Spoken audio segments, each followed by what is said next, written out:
Welcome back to Grassroots Media. Welcome back to this week's edition of the Sand Meat Market Jacob Willett Show, where we cover everything on the diamond with the Chucky Dope Black Knights baseball team. As always, I'm joined here with Black Knights head coach Jacob Willett. Coach, how are we doing today? Good to see you.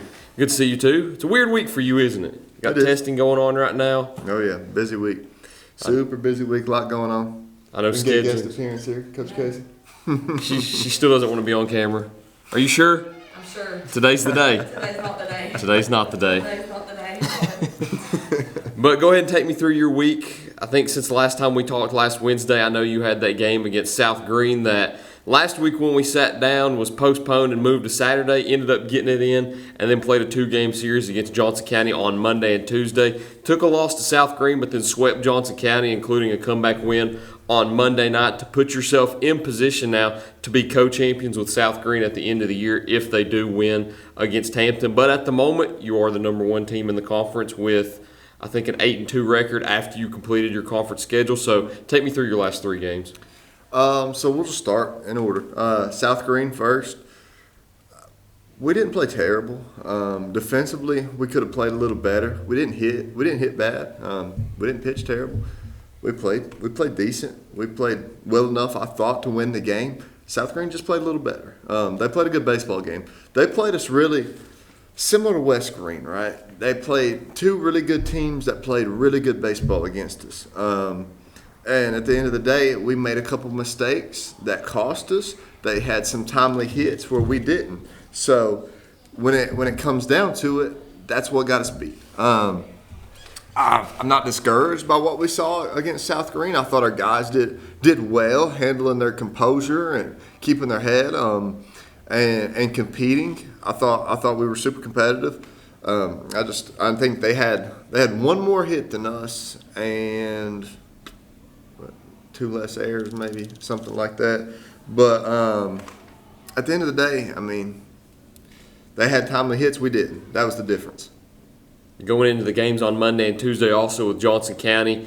You go up there, I think going into the 6th inning, trailed by 2 runs, end up winning by 2 runs, had a big 6th inning where you scored 3 to put you ahead and then added 1 more insurance run in the 7th inning. Take me through your mindset in that game where you start out a little slow, let them get a lead, and then you're able to pull back in front late in the game. What was your mindset going into that 6th inning, and what did you kind of tell the boys?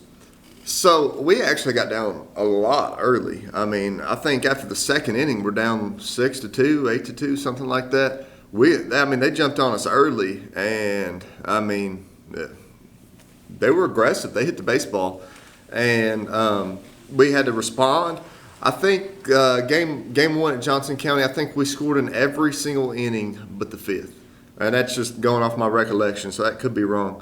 But I think we chipped away in every single inning, and us getting down to a big deficit like that early. Gavin threw on the mound, and they kind of hit it a little bit, and he struggled early on, locating the breaking ball. Similar to what we had with Christian on Saturday. 2 really good pitchers for us that struggled with commanding their off-speed stuff. Whereas earlier in the season, we were really competitive in the zone with breaking pitches. So you look at strike percentage. I know I'm going back to the South Green game, but you look at Christian's strike percentage from Saturday. It's not where he's been all year. So that's not something we expect to keep transpiring. We expect for him to come back stronger. But maybe a little fatigue setting in. We're 50-plus innings now on the year on the mound for both of those guys. So maybe a little fatigue setting in. So we need to do our part as coaches, making sure these guys are recovering, coming back strong for a conference tournament. Maybe give them some rest here, a couple weeks off on the mound, get some bullpens in, light bullpens, and see if we can work on commanding the breaking stuff, competing in the zone with our pitches, which they've done really well all year. I think we've got a little away from it here in the past couple of weeks, but that's something that we need to address and get back to because, like we talked about at the beginning of the season, almost every show, was what keeps us in every baseball game was our pitching and our defense. It was really elite. And we wanted to bring our hitting along with our defense was here, our offense was here, and our pitching was here. So what we wanted to do was elevate the hitting to go along with our elite defense and pitching. Well, now it's kind of took a flip flop. We've hit the ball better, but our defense has really struggled, really struggled. And our pitching, we haven't been able to pound sliders, breakers, changeups for strikes. And now we're getting timed up. People are just sitting fastball and just banging fastball against us. So what Johnson County did, it's what South Green did. So we got to be able to compete in the zone with our breaking pitches and throw competitive off-speed pitches. If we can't do that, we're going to get timed up. A lot of barrels are going to be had. But those are the adjustments that we got to make. As far as offensively over the past 3 games, I'm pleased with what we've got. We've had some guys, especially towards the bottom of the lineup, like Benjamin Palazzo. He's came alive. He's hit a monster home run against South Green. Hit a home run against South Green. Had a couple hits last night. Had a couple hits Monday night. Seeing it really well, hitting the ball really well. Dominic hitting the ball really well. The bottom of our lineup is really starting to produce a little bit. We've had a few guys. Bubby played an incredible game defensively last night for us. So we've got guys stepping up and making plays. So, but we need 9 guys doing that, and we've had some guys that have been hit or miss. We've had some guys that have really been in a slump. They've got really hot. They've cooled off. They've got hot. They've cooled off. We need to find a way to build some consistency throughout the entirety of our lineup, because if the top half of our lineup gets hot and then the bottom half cools off, now we're really top heavy. Now the bottom half gets hot and the top half cools off. Now we're just wasting at bats in the top half of the lineup. So we got to keep everybody going, and I think it's just a coincidental thing that it happens the way it happens. I don't think there's any logic or sequencing to it. I think it's kind of how it's played out for us. But if we all get hot, we all get rolling coming into the conference tournament, I think we're going to be okay. We got the talent to compete. We've got the guys playing the way we want them to play. They're starting to make adjustments and compete for each other. They're coming together as a family, which is really positive to see and something that we've preached on all year. But the last 3 games, like I said, the defense, we've struggled defensively mightily, more than we've struggled all year defensively. I think I looked at something we've made. I think over the last 3 or 4 games, we've made more errors in those 3 or 4 games than we made in our previous 14 games or 12 games. So that shows you kind of the flip-flop that we've had. But we found a way to win against Johnson County. That's the main thing. That's a scrappy baseball team, competitive team. They get the bat on the ball, so credit to them. They're a scrappy team. They play hard. Our guys found a way to battle back, chip away throughout that first game, and then come out in the second game. Luke did a fantastic job on the mound. First conference game that he's pitched all year. And he came out and shoved. He did a great job. He kept us in the game, and he competed. And he had fun and competed really well for us. And then Randall Saltzman, first game he's caught all year. He comes out the first inning, throws a kid out trying to steal second. Back picks a kid on first base. Next inning, he throws a kid out trying to steal second. They don't run again all night. That's huge for our run control game if we're able to hold runners like that. And Randy came in and did a fantastic job. Super proud of him for that. It was a very interesting 4-day stretch with Saturday, Monday, and Tuesday's games. We talked about it last Wednesday where going into the South Green game, the winner put themselves in the driver's seat to win the conference championship outright. You ended up losing that game to South Green, but Monday night worked in your favor because you had the come-from-behind victory at Johnson County, and Happy Valley was able to knock off South Green. So with both teams winning again yesterday on Tuesday, that finishes your conference season with an 8-2 record. They sit at 7-2 at the moment, so you technically do hold the lead at the moment. If they were to win in their game against Hampton on Monday, then that would give them a split with you all for the regular season championships. I know that's something that you had talked about all year is you wanted to win the conference championship, and that's something that I think at this point you're already locked in to do, whether it is outright or it's a split. Right. I think as long as South Green wins their game with Hampton, they would be the 1 seed because they have the tiebreaker over us, and that being they beat us head-to-head. But I'm super proud of our guys. 8-2, we'll take that. We've played some good baseball teams. You look back throughout the year, just reflecting on our series as a whole. We came out. We'll just start Johnson County. We beat them twice. It's a really good. That's your former district champion. And this is the time of the year where they kind of get hot. They played good ball against us. They did. They come out and surprised us. They played really well, and they gave us a fight both days. And then going back, South Green, we wish we could have got one of those. Looking back, I'm sure, we played that series over, we might get one. They played really good baseball. Not to discredit them out whatsoever. They went out and they played 2 really good baseball games to earn a win. We didn't execute like we could have. We didn't play terrible. Saturday, I thought we played okay. We played well enough where we could win. They just played a little better. So credit to them. We wish we could have got one of those South Green games. We didn't. Then we moved back to Hampton. Hampton was a good baseball team. We hit the baseball incredibly well against Hampton. We came out and slugged it around, especially game 1 a couple weeks ago at Hampton. Probably the best we hit the ball all year. Every single person in our lineup had at least 1 hit. That's incredible. That's what we love to see. And then we had maybe West Green the week before that. That was a fun series. Looking back, you don't understand until now how crucial that series was. No, I understood it right in that moment. I understood exactly I'm sure you did, yeah. Our guys might not have, but I understood exactly what that series meant for us because West Green is a phenomenal baseball team. Honestly, it might be the most talented team in our conference, I think, West Green. They're extremely well coached, very talented. We played extraordinarily well in those 2 games. We played those 2 games. We play South Green the way we play West Green those 2 days. We probably win one of those games. Unfortunately, we didn't do that. We laid an egg on the first game, and then the second game we played okay. But the 2 West Green games we played phenomenal. We played great baseball. Didn't hit it in crazy well, but we pitched it at an extremely high level. We played defense at an extremely high level. And that's going back to what you said a few minutes ago. That's exactly what you need to win games. Right. And you do those 2 things, pitching and defense, you're going to be in every single game. It doesn't matter who you're playing. If you pitch it really well, you play really well on defense, there's not a game that's going to be a blowout that you play because you're going to hold teams. And on the flip side of that, teams, especially around here in high school baseball, they don't play extremely fundamentally sound defense. So theoretically, they're going to give you a couple runs. So if you pitch really well, play really good defense, and you get a couple runs, you almost win every game. And you definitely have the ability to win every game.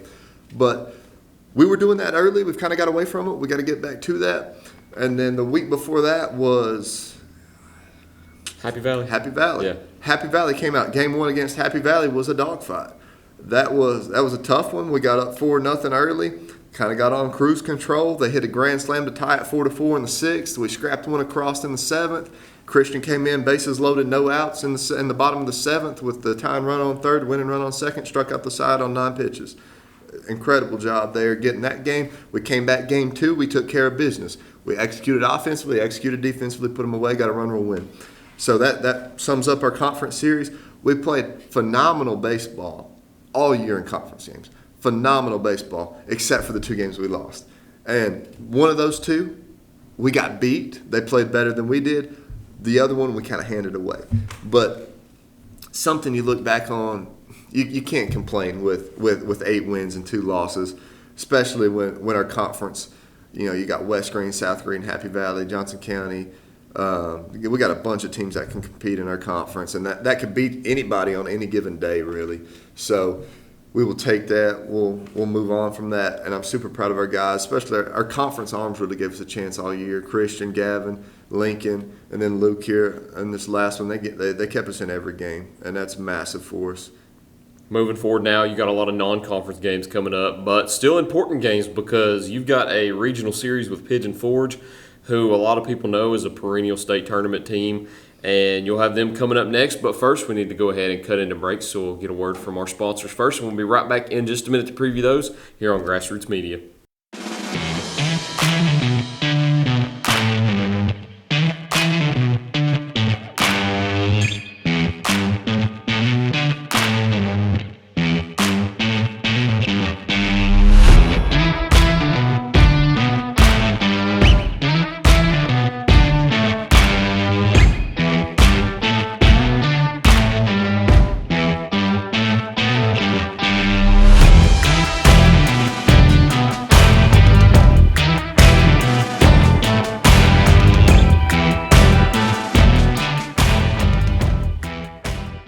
Hey, I'm Jeremy Roberts with Southland Equipment. No matter how big or how small the job might be, we've got the right equipment to get the job done. We have one of the area's largest and best inventory of new Massey Ferguson, Premier, Cub Cadet, and Bush Hog tractors and mowers. Our Will Stock Parts department has everything you need. Belts, blades, hoses, and filters. From 1 horse to 120 horses, we'll take care of you in our service department. Hay equipment, we do that too. whether you have 1 acre or 1,000, come by and see us at Southland Equipment.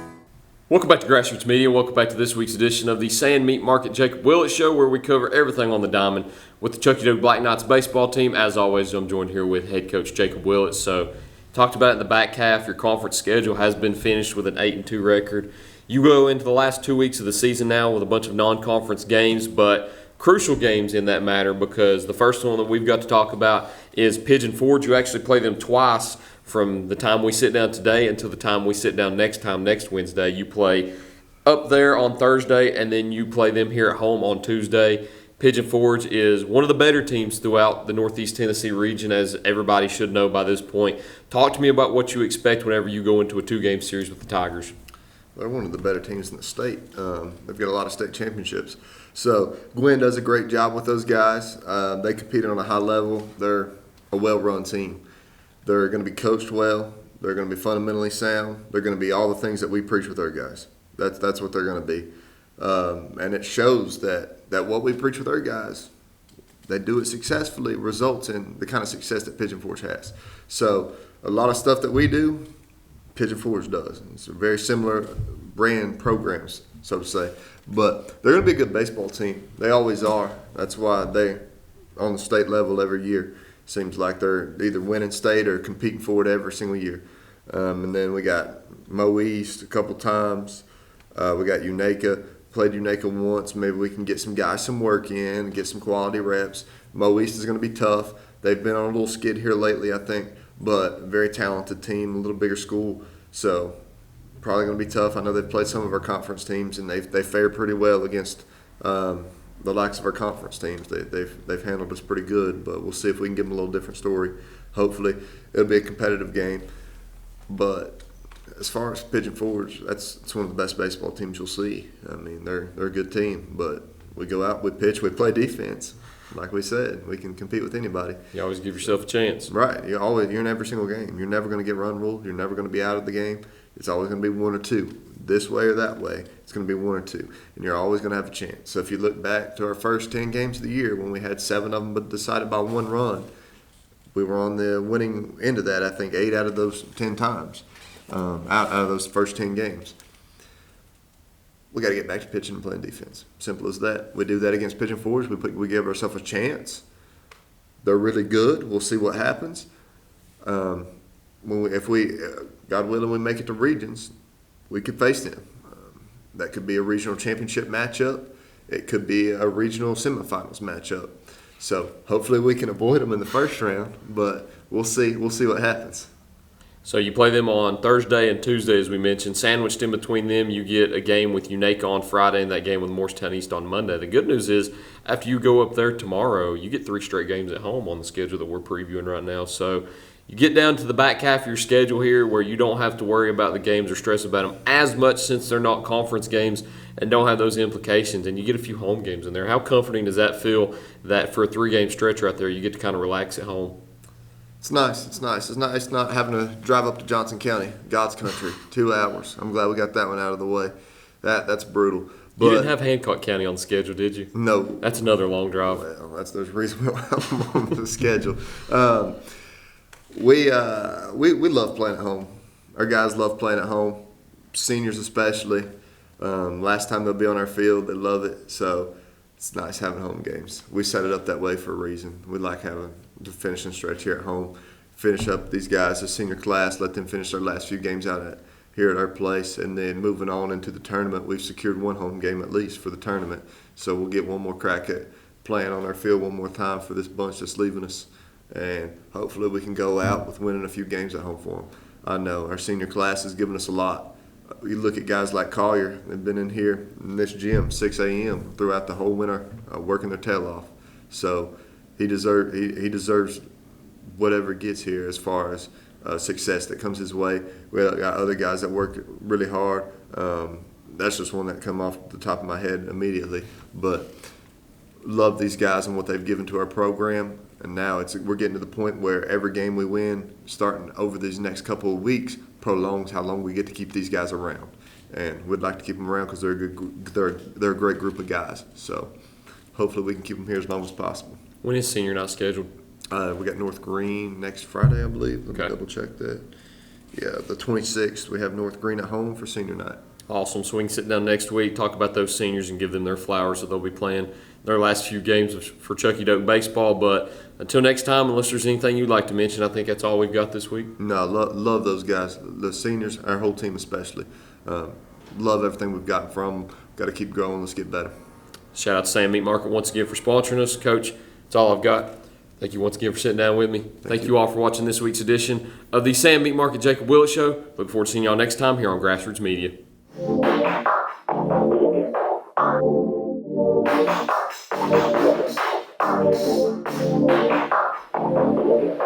Thank you.